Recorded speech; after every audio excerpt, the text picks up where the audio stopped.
Hello and welcome to F1000. We are in Las Vegas for the Las Vegas Grand Prix. It is a time of the day here. I don't know what time it is. It's probably a different time for you. Time doesn't exist here. We are up. We are ready to bet. We just saw qualifying. Let's go.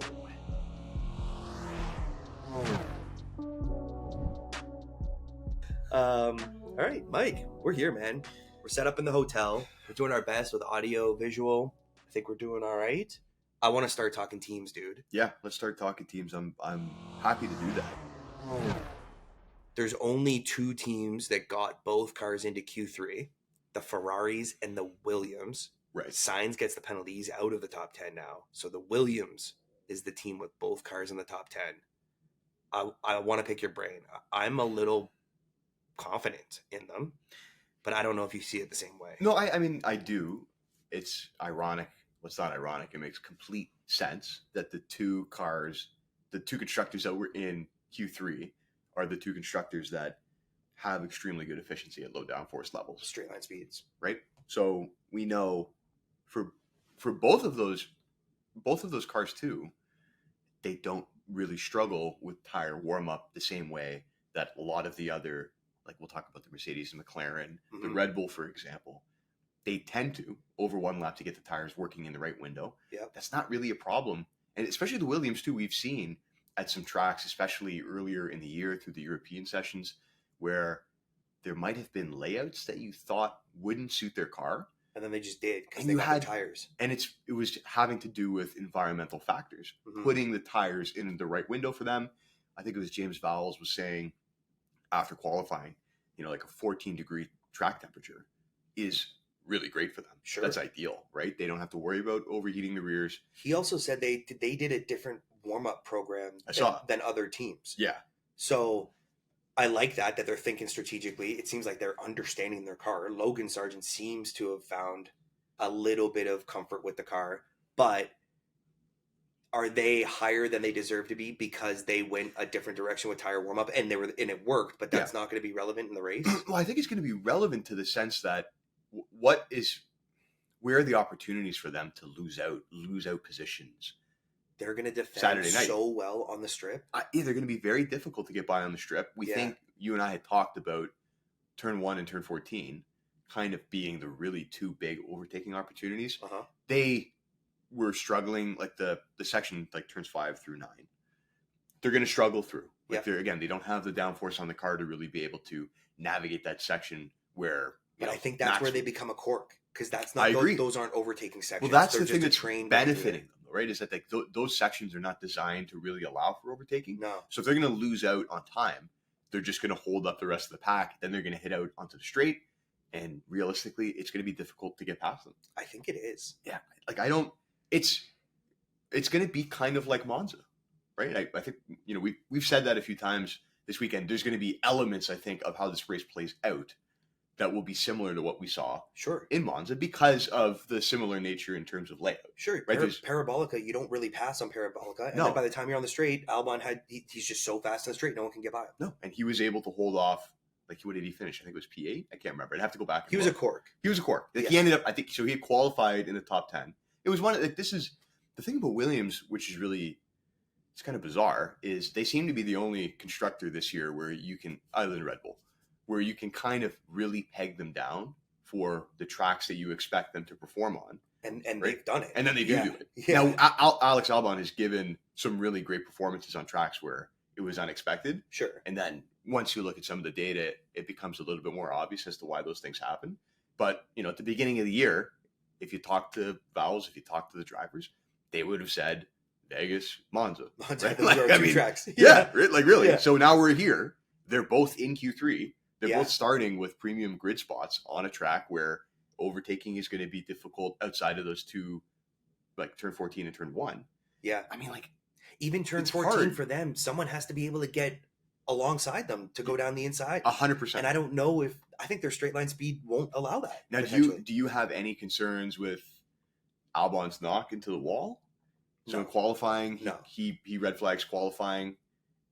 Sorry, he red flags. It was a practice. Practice 3. Sorry, my bad. Yeah. No, because he had no issues in qualifying. He was completely fine in qualifying, right? There was no issues with him pushing, so we don't have a concern from that perspective. No. What what is there a prop that you see on the board that you like that has Williams involved?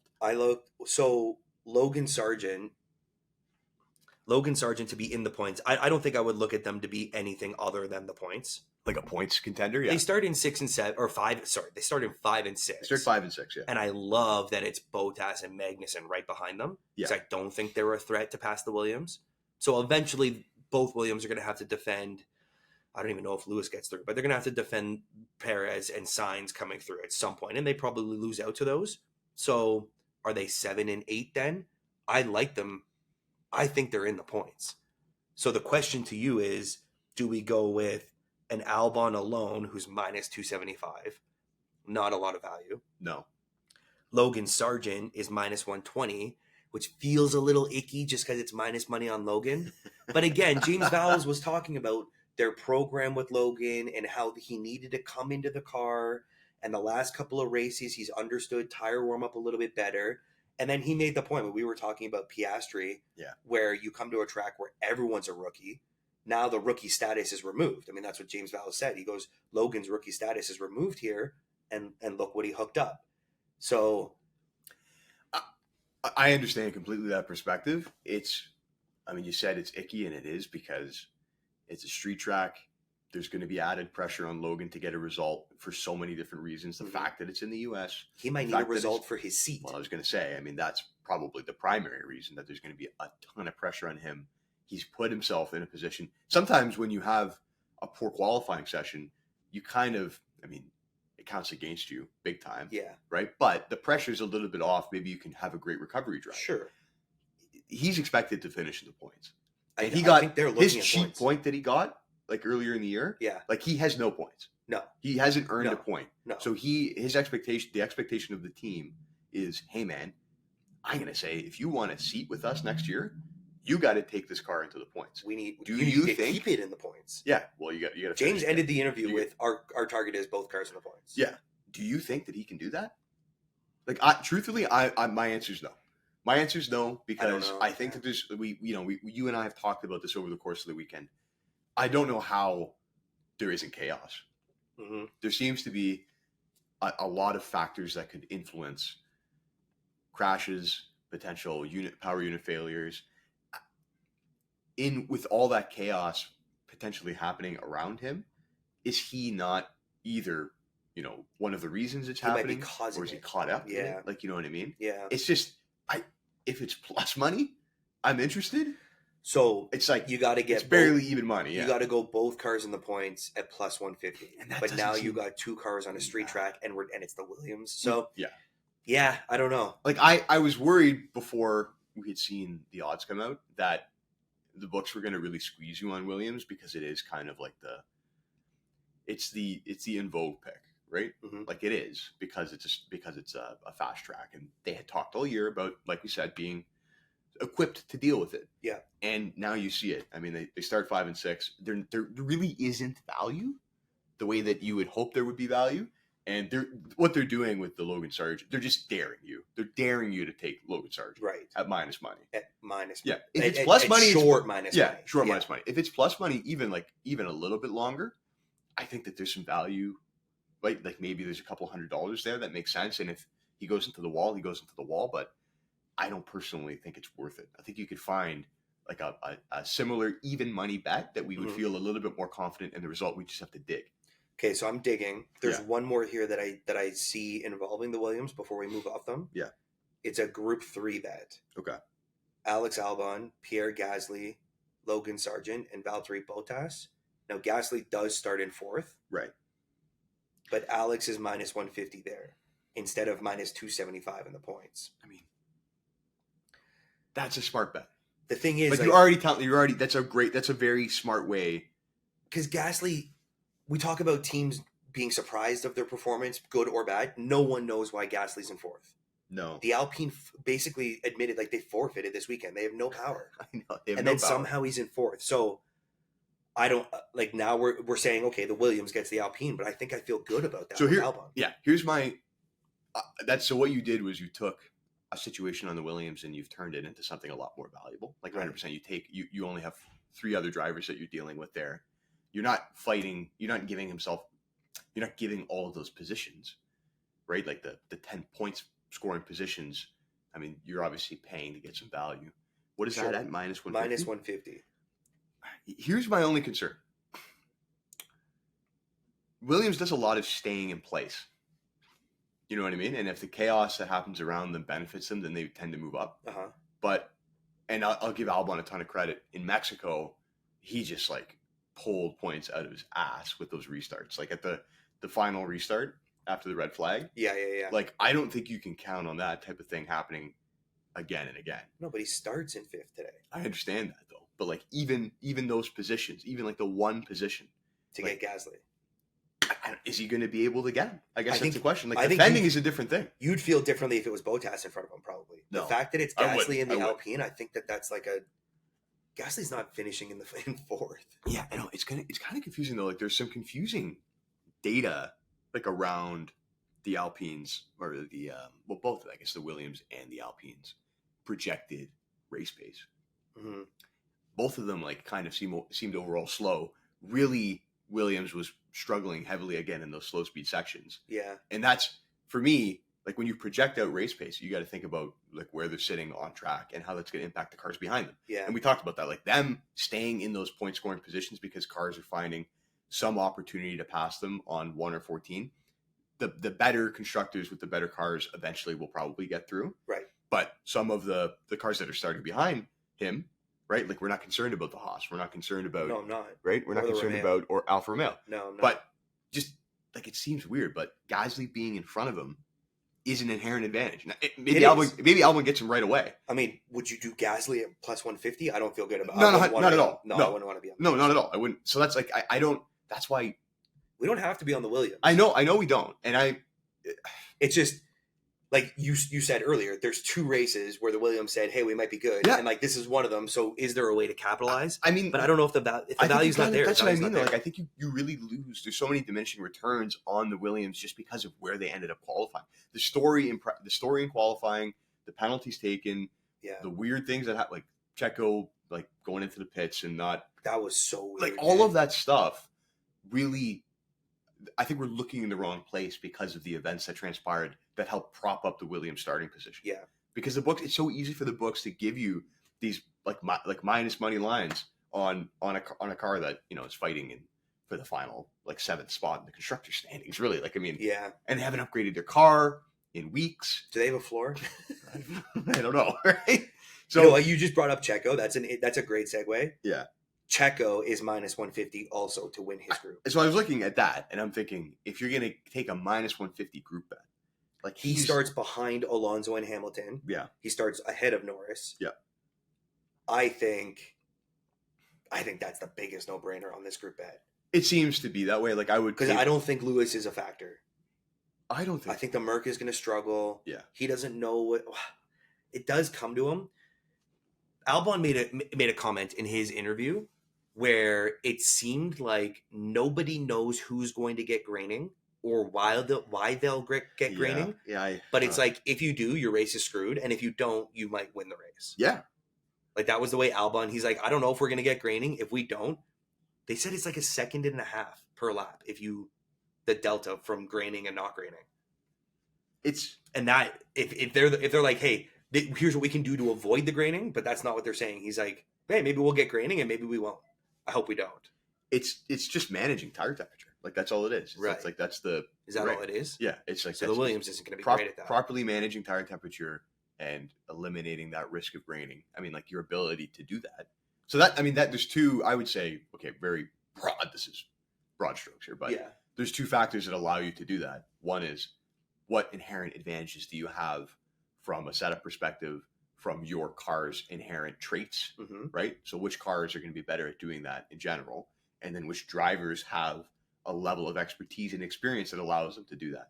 And if that's the major concern, and I completely agree, like really though, somehow in what's supposed to be like the American Temple of Speed, the concern is, do your tires just fall apart? Like, do they start to grain? Like it should be a one stopper. It should be medium, soft, medium.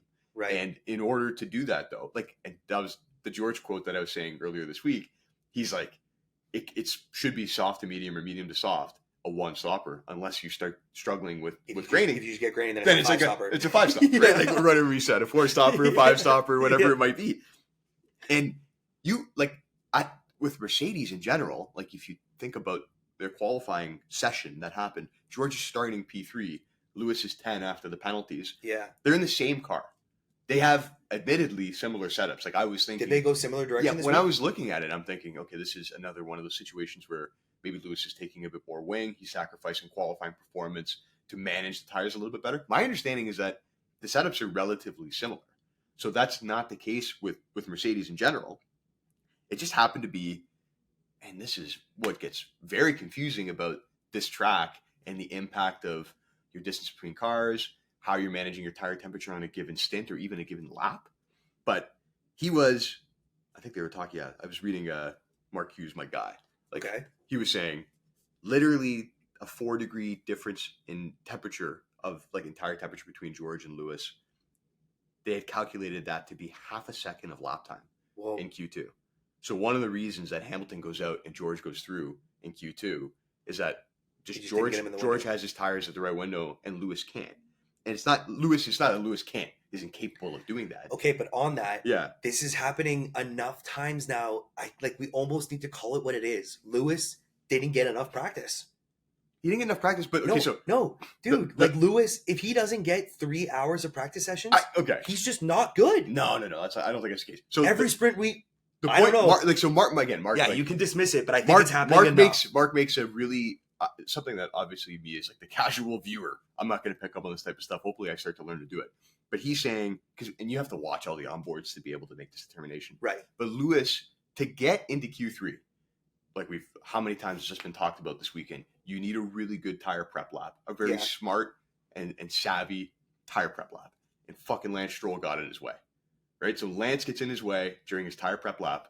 He just it's not it's not what you're thinking. The penalty. It's not what you're thinking, right? But he does compromise his lap in tire prep, and that small that kills you. Impact from another car, it changes his entire outcome. And we're talking like it's a 3-lap tire warm up prep. I know, and you don't have time to restart that. That's what I mean. If you're trying to go again, this is. I don't know if we've ever really seen a race like this. Certainly a qualifying session like this, and there's so much to talk about because of it, where you have to take like 2 or 3 laps to do tire prep, but you also have to be the last one to throw down because the track evolution's so high. It's so bizarre. Like everything has to go perfect in order for you to end up where you realistically should end up. Yeah. And things can happen, like we've seen, that really put you in an odd position to start the race. And so that's what makes this difficult, projecting about what's going to happen. I'm like, you can look at that match bet, chaps. I think it was like plus 200 I saw for Lewis to finish ahead of George. Remember we kind of talked about that? Yeah. Right? Yeah. Like, okay, George in 3, Lewis in 10.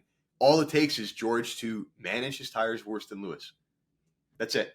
That's all it takes. And he's a huge gap. It's a huge gap. What I do like about it is it gets George into a wall. Oh, 100%. Right? Like that, and then you just win. Yeah. Doesn't matter where. Well, I mean, if we bet on George to go into the wall, he won't. But if we pick George. So we need to find a way. Maybe we just put like a $5 bet on George to finish in the top 6. Just to get, so that we have value. So we know that he's going to crash. So we know he's going to crash. Yeah. Right? That's interesting. Although, okay, I'm going to throw that. Before we move on from the group, I know. All that tire talk, I think all that leans to Checo. 100%. He manages his rears. Yeah. The Red Bull is good on tires. Yes. And if we're going to look at a Lewis potentially over George, pairing that with a Checo winning a group that involves Lewis, maybe is a good little combination. Yeah. So the only confusing part about that group is really what Fernando Alonso is or does. And again, I think he's got the pace in the car to drag it into like a top 8 or top 6, potentially, depending on what happens. He's got the gravitas to do it. He has the gravitas. Unlimited gravitas. Yeah. But we realistically, over the course of 50 laps, we see Checo like on the podium. I think we do. Right? I don't know if you can't see him on the podium. I think this is Max and Charles, and then either Checo or Sainz is the third. Podium wise. Yeah, the hard thing about, they never talk about Checo, they only talk about Max. And I found it interesting. I mean, like we talked about this in Monza. Like we talked about this both years in Monza, and I think they did. Red Bull just does the same thing at these tracks to bamboozle Ferrari or to bamboozle the public into thinking that Ferrari has a chance to win the race, which is they just take more wing and sacrifice straight line speed, and then ultimately are better equipped to manage their tires, are better to navigate the slow 5/10 on a quali lap. 5/10 on a quali lap. I'm not worried about it. Leclerc was 3/10 to Sainz. Yeah. Max, what's your concern? I don't get it. I'm wondering if Leclerc actually wins this race. No, I don't. Okay. So they dropped the rear wing for quality. Like they made a decision after the practice sessions. The Ferraris did? No. Oh. Red Bull.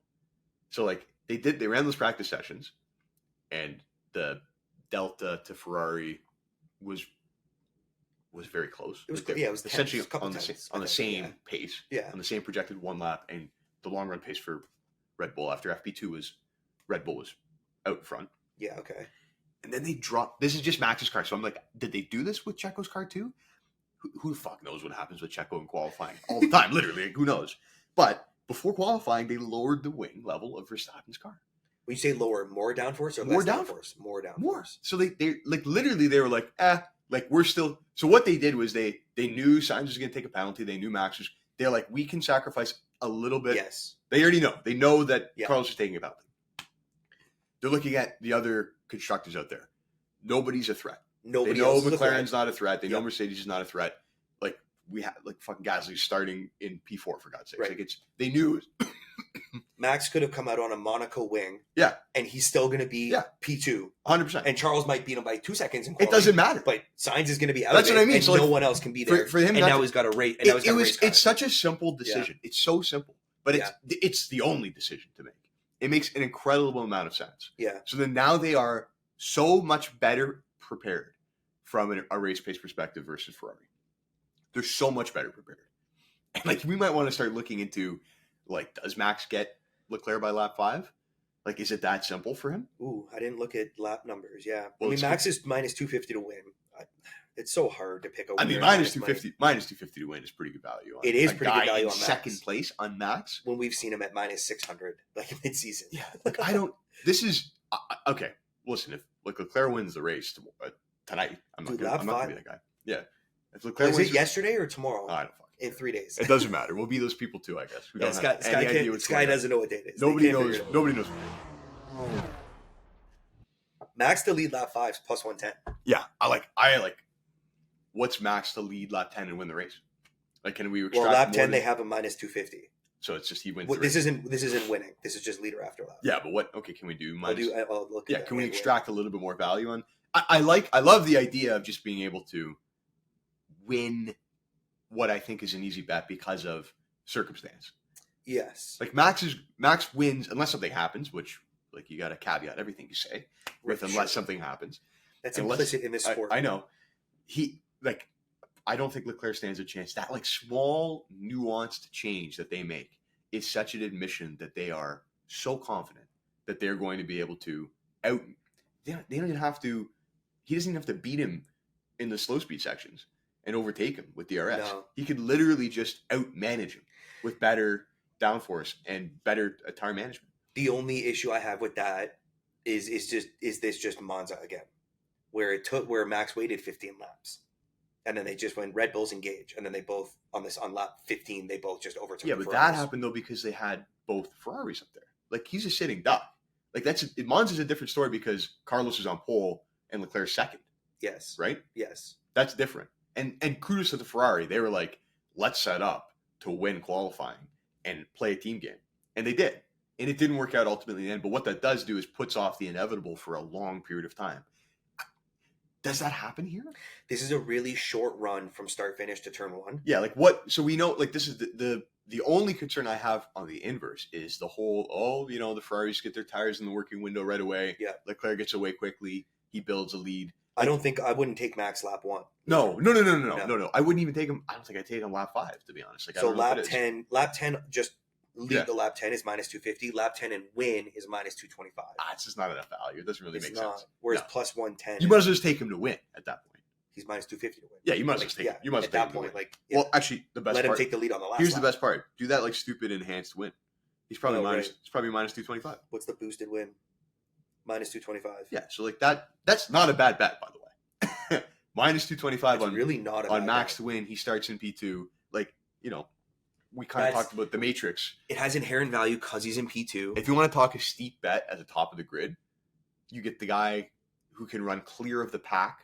He's away from chaos if he can get past Leclerc within the top 10 laps, and then he just has to run his race. And Vegas, we're all disappointed because Max Verstappen won, and he's mad because he hates the track and he hates it here. But it's just like a classic story. Yeah. Right? Maybe he goes into a wall. I don't fucking know. But at the very least, like if we made that bet and then somehow Leclerc just held him off, I would be like, okay, I guess I have no idea what I'm talking about. But that small change. No, you wouldn't say that. I'd be excited. I would be excited. I think it would be awesome. At that moment, I'd be like, oh, sick. Okay, Charles won the race. It would be great. But like okay, again, you couldn't. What is Leclerc to win the race? Like plus 100? No, plus 225. Well, I mean, that's probably fair. Oh, sorry, I'm in the boosted though. Yeah. That's enhanced win. That's fine. That's what you would take. That's probably fair. Like that's right. probably. I mean, you would say. I'd say he should be. Like it should be way shorter for Max to win. Like people are really bamboozled by the one lap. Why is this confusing people? Do you think the odds makers look at time delta as well? Like the fact that Charles was 100%. What was he? It was 5/10. It was 5 to Max. That's what that. It should be minus 400. If they were like It the has first been. time that It Charles has beat him been, before, it was thousands. Yeah, right. It has been. And Max, and actually, did they set these odds thinking Max on row 2? But he's actually on row 1. No, they would have worked out. They know. But I think the time delta is part of it. Like Yeah. they're looking at the one lap performance and thinking he's back, but he's going to get them. Okay. And it's going to be a completely different story in the race. It's going to be completely different. And if we're going to go back to the beginning of this conversation and say, hey man, it's all about managing tires. It's just who doesn't grain, who's going to get a one stopper out of it. Like who's going to do that? It's going to be Max. And he's going to complain and say they're terrible the whole time, but then he's just going to be the best at it. Yeah. And Checo. So Checo. I think you need to look at Checo too. Like the limitation here is the rear tire. I know. That's what Checo big is braking good at. zones. Like it's just there's no way that we're going to leave Vegas without having bet on these guys, right? That brings me back to the Checo in his group. Yeah, where he has to get Hamilton and Alonso ahead of him. Yeah. Well, what about the most team points bet? Like I like that a lot. Yeah, it was like minus 188 the last time I looked at it. Yeah, that's still what it is, right? And that do you take Max to win and then Checo with a good performance? Like he just has to outperform. No, dude, not even outperform signs. Like, we need to take this because that's what we want, right? Max in first and Charles in 2. Like we've done this math so many times. Sainz needs to get to 3, and Checo has to be outside of 6. Yeah, 6. So, and Checo starts ahead of Sainz. Yeah, Sainz isn't getting to the podium. But my only unless Checo crashes. But again, Sainz. But I mean, so this is ironically, and there's no other team with 2 cars up there. No, I know. But this is where you have to take a step back and think. Are you making it a 2-car bet when you don't need to? So you're making it a 2-car bet. It's a 2-car bet where it's Ferrari versus Red Bull, and something can happen to both Sainz and to. But this isn't really a 2-car bet, the most team points. No, it kind of is in the sense that if something happens to Checo, then you have to make sure that Sainz is going to come through the field too. Like he has the raw pace to be able to finish in a top 6 position. Okay, so Max gets 25, Charles gets 18, so there's 7 points. So if he finishes in 5th, I think is that 6th again? Yeah, 5th or 6th is 8 points. And Sainz is going to finish in 5th or 6th. 1 point, 2 points, 4 points, 6 points, 8 points. So he would have to get to 6th. Yeah, and he's going to. But that means Checo's out too. So now, the doomsday is Sainz gets into the 6 and Checo crashes. Yeah, but that's not that's what I'm saying is if you just take Max at minus 250, you're not even giving that's the craziest thing about that winning line. Minus 225, yeah. Minus 225. What? Why? Right, we're not giving up that much value. Why give up? Minus for just take the guy to drive. Because we're already making the assumption that Max is finishing in first place. Is there any way that Sainz doesn't go through the field? Because then Charles up there, too much of a story. Both Red Bulls up there. Too much of a story. The story is going to fuel him all the way up there. He's going to his revenge drive. He's pissed, right? He's going to come through the field. Okay. He'll be up there. Maybe we take both. Maybe we take 2 minus 200 something bets. But this one, Ferrari versus Merc minus 250. Where you only need the 1 car to finish ahead. And I think both Ferraris finished ahead of both Mercs. I mean, okay. I looked at it. I'm like, I think it's a good bet. Realistically, just I don't know if there's going to be a problem.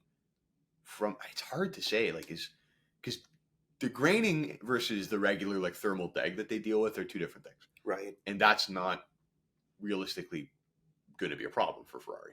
They're not going to run into that issue. No. And so the tire management delta doesn't exist the same way between those two teams that it did 5 races ago. You also can't have like recency bias with Mercedes just screwing up in Brazil. Sure, like they're still very good tire management car. They still are. They are, but I'm saying the delta from their tire management to Ferrari is lower, and it's cold here, which should help the Ferraris with their tire management. I would rather. Okay, so my perspective is minus 225 on Max. Like, I don't know how we don't take that as a short odds, high volume bet, because he wins every race. Like, and it's fun. It's fun to just like pick the race winner. We're going to be out at the track or whatever. Like, it's going to be great, right? That'll be fun. And now I'm like, all right, if we've settled on that at the top of the grid, this goes back to that methodology that we talked about before. Is there something where we can find where we're looking at more even money? Like, is there an even money bet that we like that's like in the plus or minus 100 range? Well, there's one that's going to be on. This one's it's a weeds bet. And that's like middle. We're jumping all over the place. That's fine. I'm a little not that structured today. That's okay. And having a hard time using my tongue. 3 or more liters. Couldn't even order Starbucks. Three or more liters plus 175. 3 more. Or have we just talked ourselves out of it, saying Max is going to take it in turn 1 and never give it up? No, I think before I started to realize the game that Red Bull was playing, like I thought maybe there's a little bit of chaos. Maybe it takes longer for Max to climb through a la the Monza situation. The more and more you think about it, he has him literally right where he wants him, to the point where Red Bull doesn't have to make that change before qualifying. Like, they know that they're going to have the inherent race pace to be able to take over and manage. And it's like they were able to, because of the science penalty, which is just like so unfair. Mm-hmm. They were just able to extract a little bit more value and dominance from a tire management perspective, from a slow speed corner perspective. Max is just going to be winning. There might be just two race leaders. That's the favorite. Minus 105. Minus 105 is We've never been on just 2. What a crazy way. But the 2 race leaders, again, Charles counts. He's on the line. That counts. And if he just inherits the lead after so that's literally Max gets the lead and never gives it up. Well, that's possible. Or him and Charles can swap. Well, that's what I'm thinking, right? Like, it's only like the fact that it's a one stopper like lends that to being a better bet too, obviously, right? Because there's less chance. Okay, is there a chance that George loves ultimate strategies? I know. So when it's a one stopper though, there's no. What is he going to just never change his tires? He might have a 5 stopper, chaps. Yeah. Right. I don't think it makes it. So for me, there might be a little bit too much tied to the Max winning. I don't want to say no to that, because I like that. It's kind of in the wheelhouse of it's an ancillary level bet. It's not car specific or driver specific. Right. I do like that. It's again essentially neutral even money, which is good. In a circumstance though where the Max bet isn't hitting, like, you're probably having 3 race leaders. Maybe if we have Max, you're 100% having that, right? Like, so you get Charles off the line, Max at some point, and then if Max goes out of the race, like, Charles is probably not just the only other leader at that point. No, you probably have somebody else that's up there.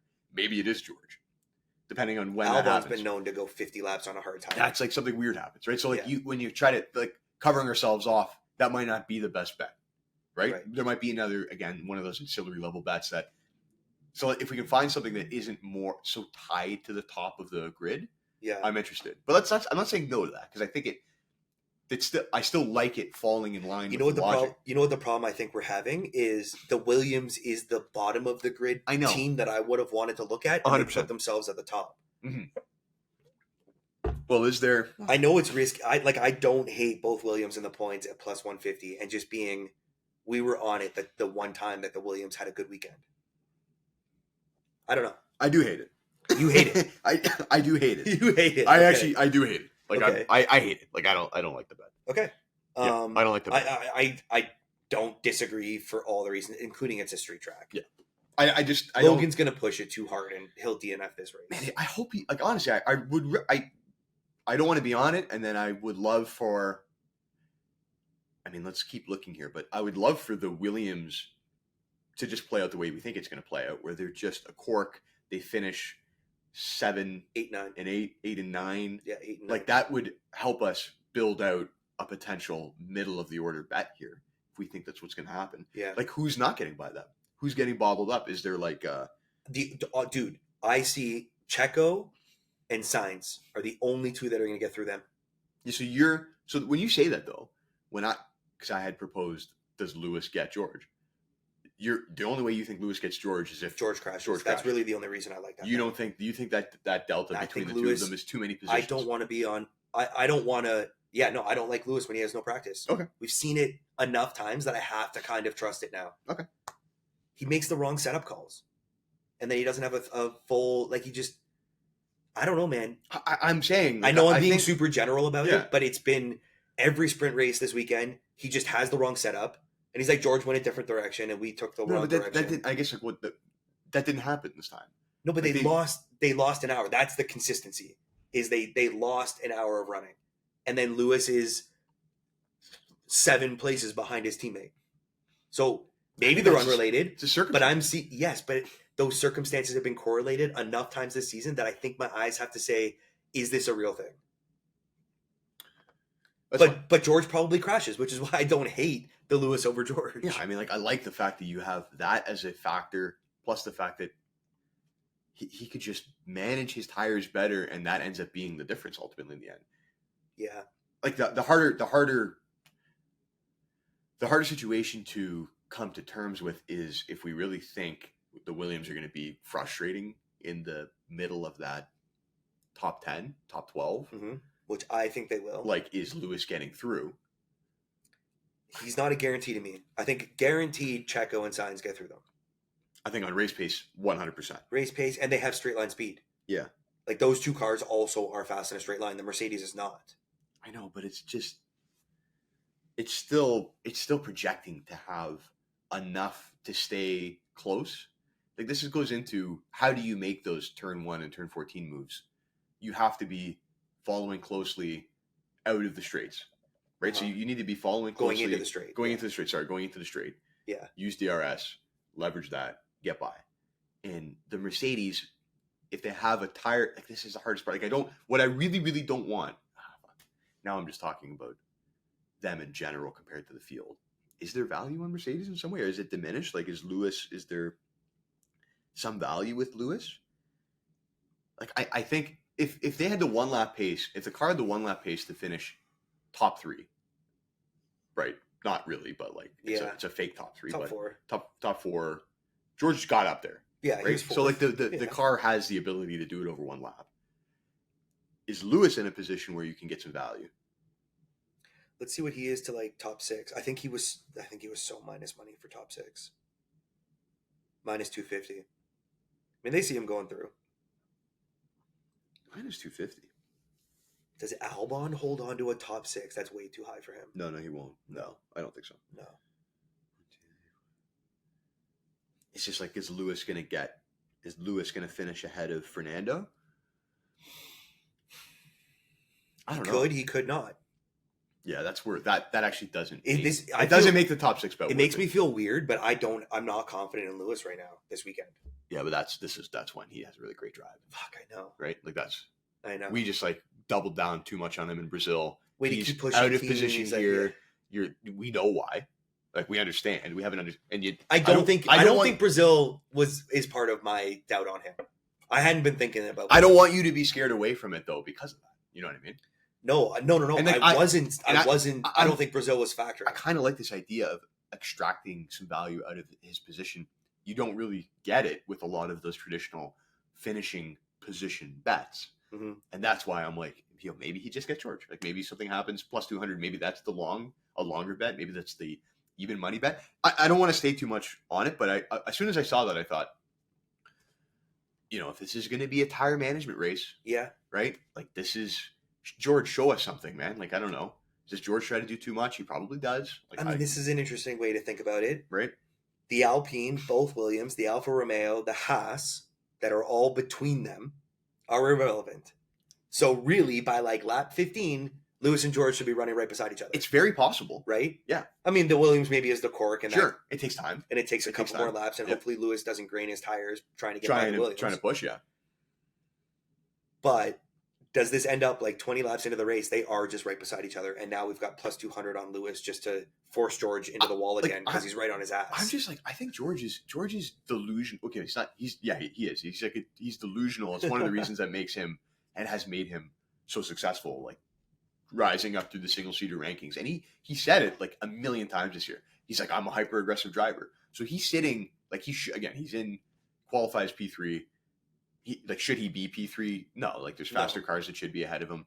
And this happens all the time where he's in a grid spot competing for a finishing position that he's not equipped to get. Right. And he fights for it. And he just takes all the life out of his that's why he's bad at tire management. Oh, dude, that's a great. He probably thinks he can win. He thinks he can win the race. Yeah, and he's like, that's the problem. He's going to be going down the inside or around the outside in turn 1.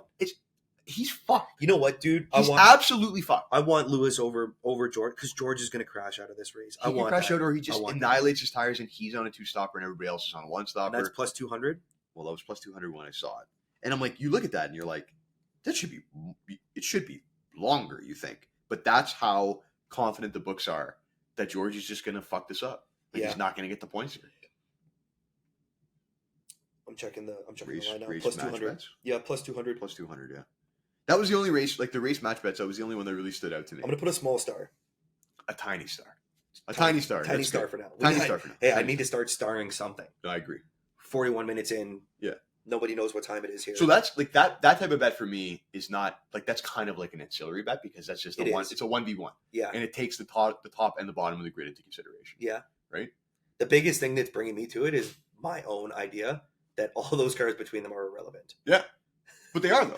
Kind of. Except for Albon might cause an issue. They might all smash into each other.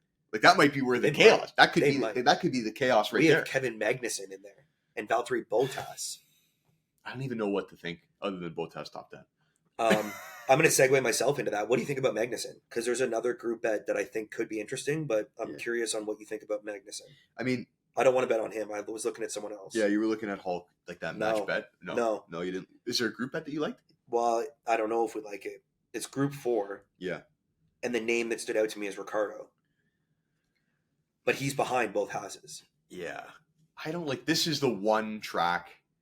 Like, so for them, because that group has both Haases in it. Both Haases, and it's both Haases and both AlphaTauris. And Ricciardo's plus 162. Yeah, it's so bizarre. The upgrade that they put on the car was the RB19 suspension. Yeah, and it made it superior in like, so it just gave it like, it just helps downforce. Yeah, and you come to Vegas and it's all low downforce. Like all of the great pace that they had been showing in the last couple of races is irrelevant in a low downforce setting like this. Now, does that help with the tire management perspective? Like maybe it helps them outmanage the Haas eventually, right? The Haas is not going to manage its tires secretly. Oh, we got to knock the door. We're gonna have to cut it right now. No, we're not going to cut it. We're occupied. Thank you. Housekeeping. No, we're good. Thank you. There you go. Great service. Housekeeping's coming. Amazing. Love it. I think that's an interesting bet. Like Ricciardo's plus 162. Ricciardo's plus 162. What was Yuki? Plus 1,000. But what's this? I got to scroll down on the grid here. You can't even see him. Is Yuki in last? This is an AlphaTauri down here. Yeah, that's Yuki. I don't know what happened to him. Why is he in last? Because they have horrible race pace. Well, they have horrible one-lap pace. 20th. He didn't get but how is Stroll stays ahead of him even though he got a 5-place penalty? Man, actually, chaps, this is interesting. Yeah, why is Yuki? I don't know why Yuki's last. Quick Google. Yeah, I think he just had a horrible like Q1 session. He just qualified 20th. Yeah, I guess like it makes sense that they just like never got their tires in the window. Like that's not.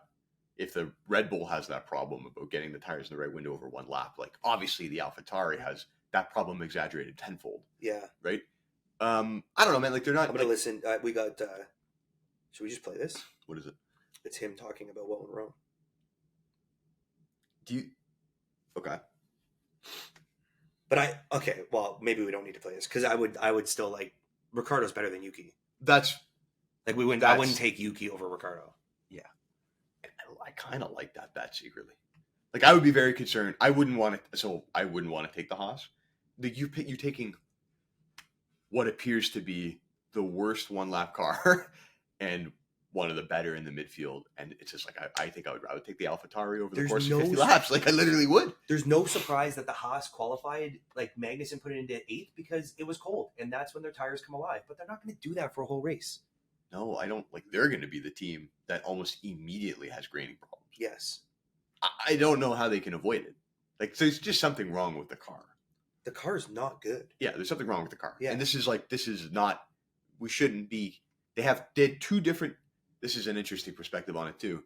They're trying two different shots at it. They're trying the old upgrade package and the new upgrade package. And I think that Hülkenberg is going to have a better race than Magnussen. And that's an interesting matchup. Yeah. Overall, like I think that the new package is maybe better for over one lap. It was better. It seemed like the older package was better with straight line speed. Well, you saw that graphic where it was like... Sam was showing that. Yeah, Section 1 was better with the new stuff, and then the old stuff was better down the straight. Sector 2 and Sector 3, yeah, it was clearly an advantage for Hülkenberg. And then over the course of a lap, it was like it was basically even. It was just ended up being even, right? Yeah. But, yeah. I don't know, man. That's an interesting bet. I just like, the books are kind of very keen on that. Yeah. Think about that. They are. Well, Ricciardo, I was just curious, plus 450 for the points. But I mean, this group that he could finish in 15th and still win that group. I love that. Yeah. I actually really like that. Hulk's right in front of him. So the only one that really has work to do is he's got to get Magnussen. Yeah, but Magnussen is going to do that work himself. He is. He's going to work himself backwards. Yes. Easily. He's going to crash into somebody. Well, I mean, that's Logan. Fuck, honestly. Logan and Kev, turn 1. Yeah, the only... I'm gonna mark it down. I really like that bet. Is there other and that's iterations that's of that a back of the grid? Yeah, no, that's good. Like that's what we need to be looking for. Yeah, right. Especially if something's happening, like there's a nice stretch of drivers in that group across the grid, like they're spread out. You've got somebody up top that, if they come out because there's something going on in those point scoring positions off the line, you inherently are advantaged because of it.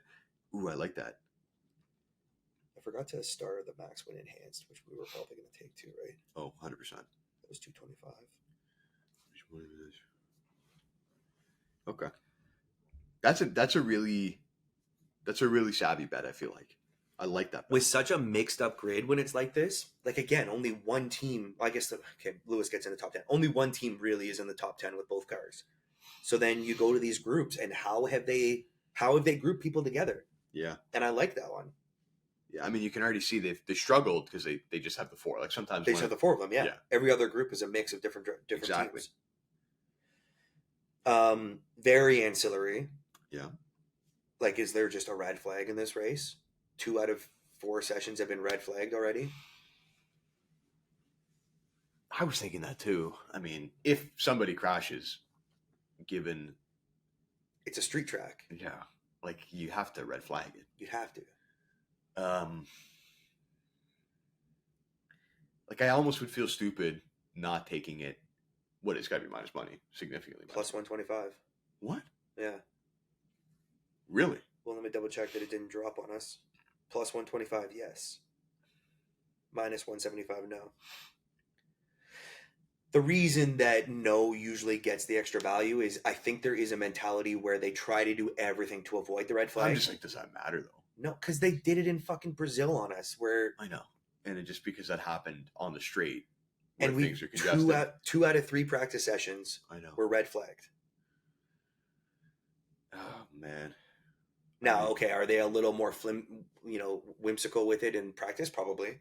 Like 4 minutes left, guys. It's red flag. Like no one, don't go out anymore. We're just going to clean it up on our own time. Yeah, that's a little different too. You're right. They're not trying to push to get. There's still these big runoff areas. There is big runoff areas. That's interesting. But if there's any debris on the track, it's red flag. Yeah. Not to mention, like, does someone in Vegas just cause a red flag? Can you imagine that's how you get it? Like some drunk guy just The guy Cause is broke. the guy is we drunk. haven't even taken that into consideration. He's at the 100-meter board, my the God. 50-meter board. He's hitting the brakes. The meter board. Okay, just park that because if we're I came in with it on my list. Yeah, I had what was the other thing I wanted to see? You can really fade George if we want to. Like I don't want to. You could do two things. Like Yeah. I had written down. I like the Lewis bet because it was plus money. Mm-hmm. But I had written when I had written that. Well, yeah, I made myself a note actually. There was two just because he starts in P3. Yeah. You get him for all the fades and the combination podium finish. Okay. So like it's the Charles and George no bet and the Max and George no bet are like almost even money, minus 138 and Really? minus 110. Yeah, which is interesting because you just like get one of those other guys as a throw in. I would be like, will Charles and George finish I think on you the have to go podium? Charles and George. Yeah, because Max is there gonna, for We sure. think Max is going to win, right? So you get a minus 138, and like is that a better bet? I like that better than Lewis beating George. Do you? George just to not be on the podium? Yeah, that's pretty good, eh? Like that's pretty good value. For all the reasons you've talked about. Yeah, even just Lewis getting ahead of him, like we think might happen, means George isn't on the podium. Isn't on the podium, right? And we're getting better value. Or no, we're not. We're losing value. But It's not a lot of value. It's a big gap, man. And again, I don't know if I'm confident on Lewis this week. Whereas this bet is just like fade George, which is effectively why I'm agreeing to the Lewis versus George. I just want to fade George. Okay, so then that's the bet then. Minus 138. And I like it in that's combo like an with even money, Leclerc. that's like an even money bet, right? Because again, I said it earlier. This podium is Max, Charles, and either Carlos or Checo. Yeah, 100%. Yeah, and if Lewis is going to be a factor, then he's ahead of George, right? So and if George is doing what we think he's going to do and pushing too hard, he's poor on tire management, then you also get something happening to Leclerc if he's stupid. Maybe I'm so stupid. Oh, I'm so stupid. Oh yeah, like Leclerc doesn't. He's on pole. Yeah, like so he's almost guaranteed to not finish the race. If he doesn't make it to the grid again, he could. Just, we win a bet before the race starts. Oh, that would be so sick.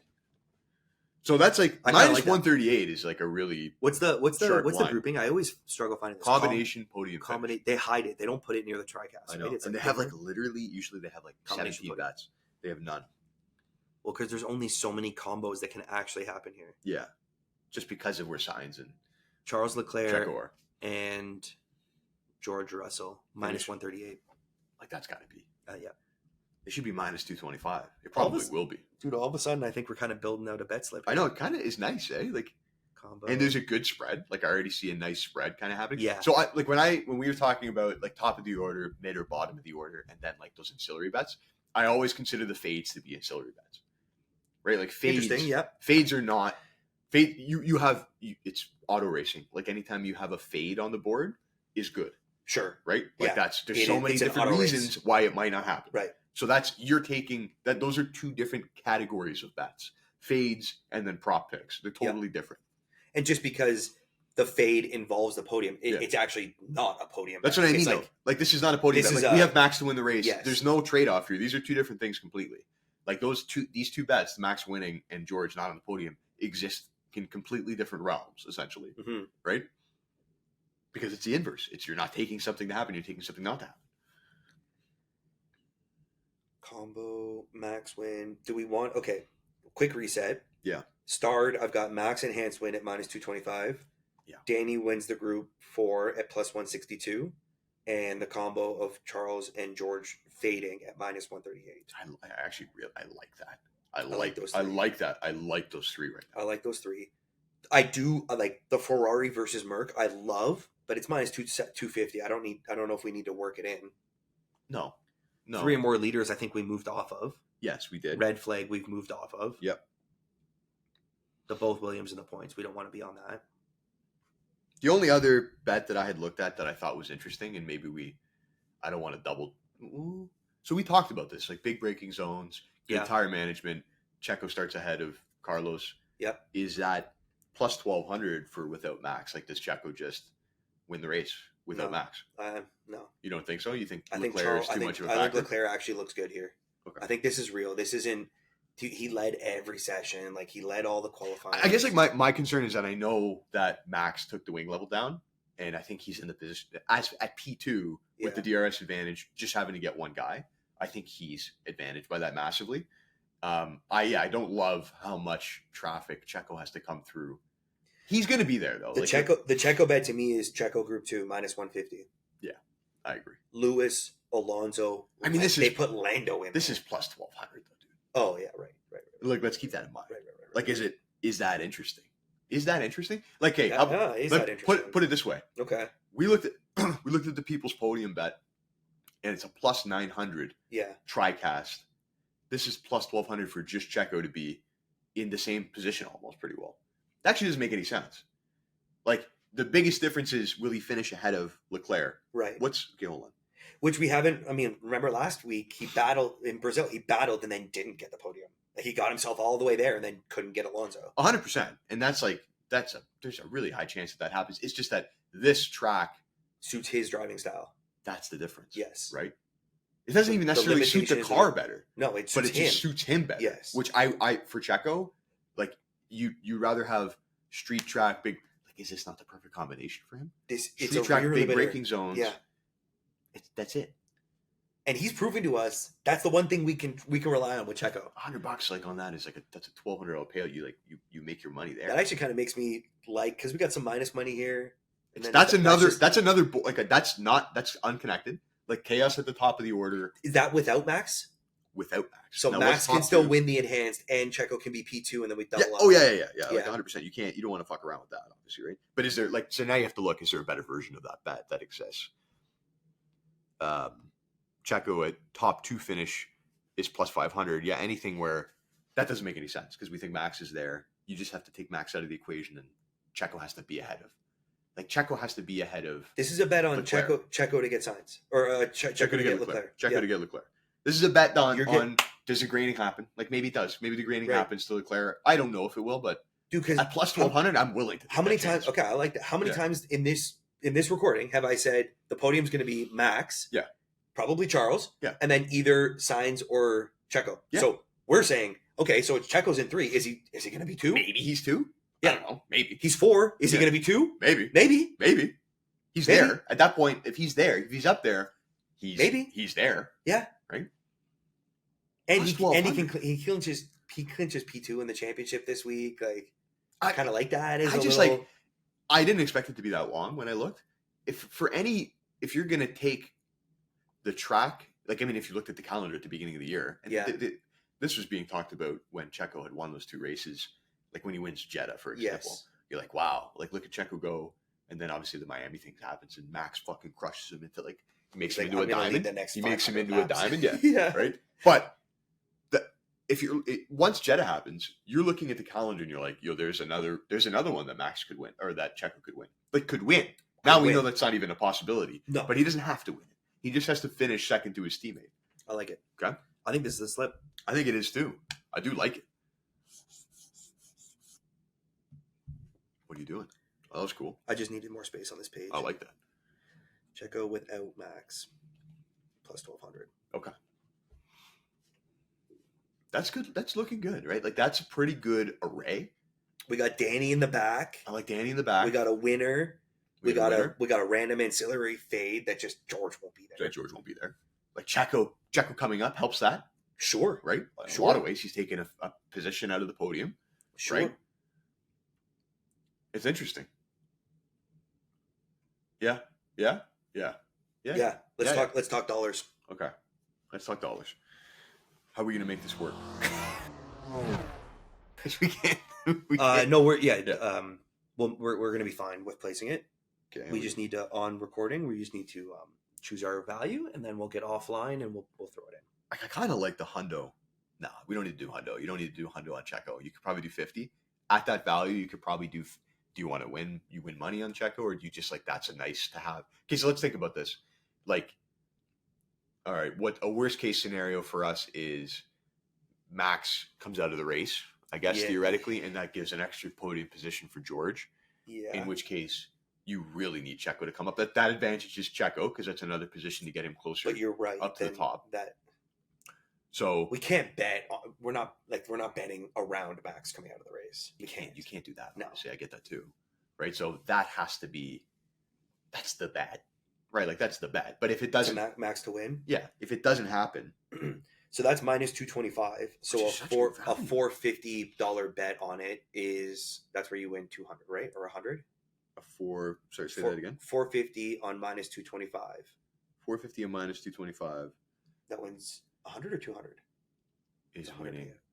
Was it like it's splitting? It's 150, isn't it? Because it's minus 225. Hold on. So let's just do this again. Thanks. Sorry, you say that again. The amount you said your amount was what? 100 over 225 equals times 400. 177. Does that make sense? Oh no, not 400. I wanted 450. Yeah, to make $200. Yeah. To make $200. Yeah. Yeah, if you put double the money from the line and it's minus money. Yeah. So is that the starting point? Just to make that even? I think so. I mean, we could maybe go bulker. Because what else do we really like here? Probably the combo. I mean, it is the next shortest. Okay, hold on. So what do we want?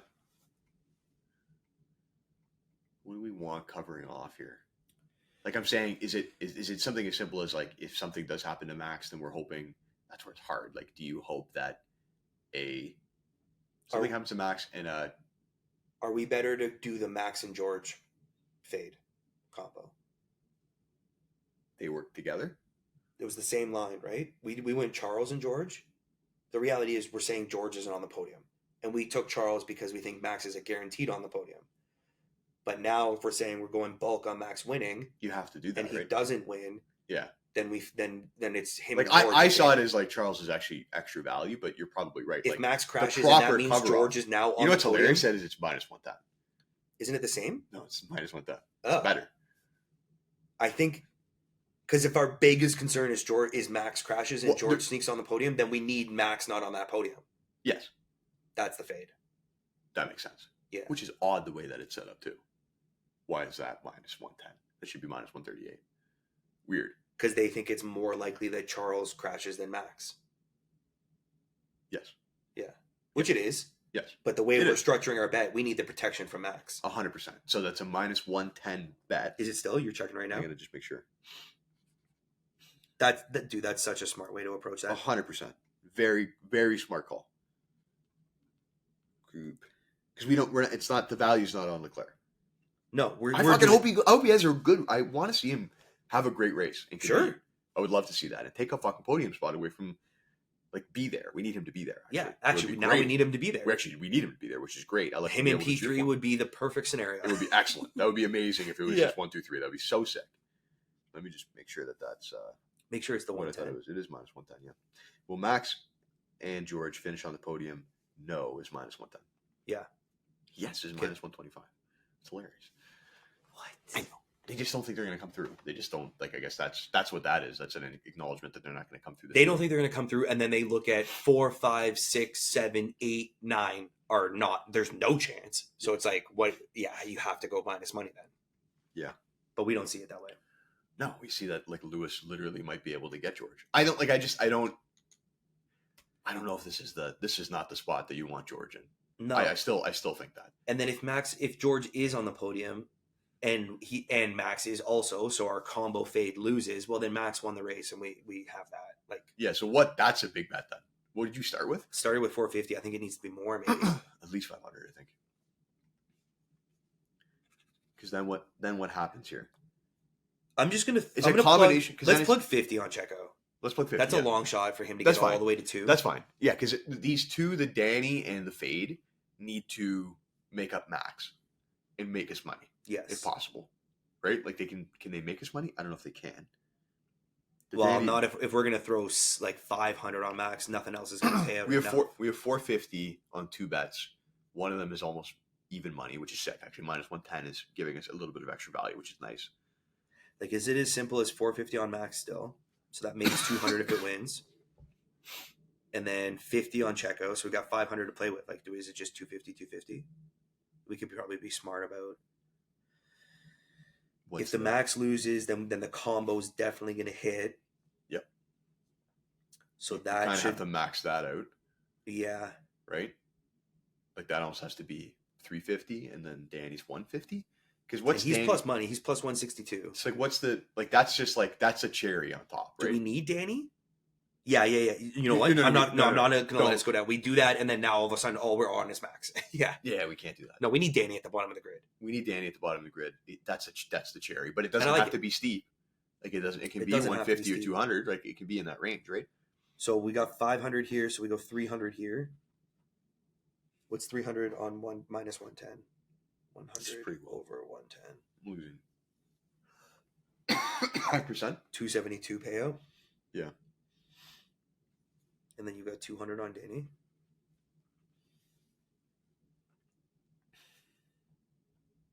Yeah, what's that? 200.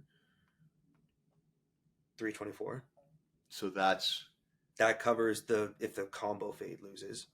That's about it. Yeah. So George gets on the podium, Max wins, and you're still making money if Danny wins that group. So hold on. Or making a lot of money if Max wins. You make a lot of money. You make 200 off Max winning. You make 200 off Max winning. So you're at then you lose 300. 700. Then but you make $60 or whatever it is. Or sorry, take back $20. You make $20. So if it's Max wins, George is on the podium, Danny comes out, you still make money. Checo's irrelevant in that equation. Checo's irrelevant. If Checo gets the P2, then we're golden. Yeah, as long as you're still making money ultimately in the end with those two bets winning. Okay. I like that. Right? I'm okay with that. Let's punch I think we covered off our angles. Okay. I think so. Okay. Fucking right. How do we end it together? One of these. The guy's going to do some props. Yeah. Live props. Live show. I think that's the live show. I love it. Thanks for tuning in. What do we do? Yeah, an hour. Perfect. Beautiful. All right, it's bedtime. Okay. See you guys in Abu Dhabi. F1000. F1000.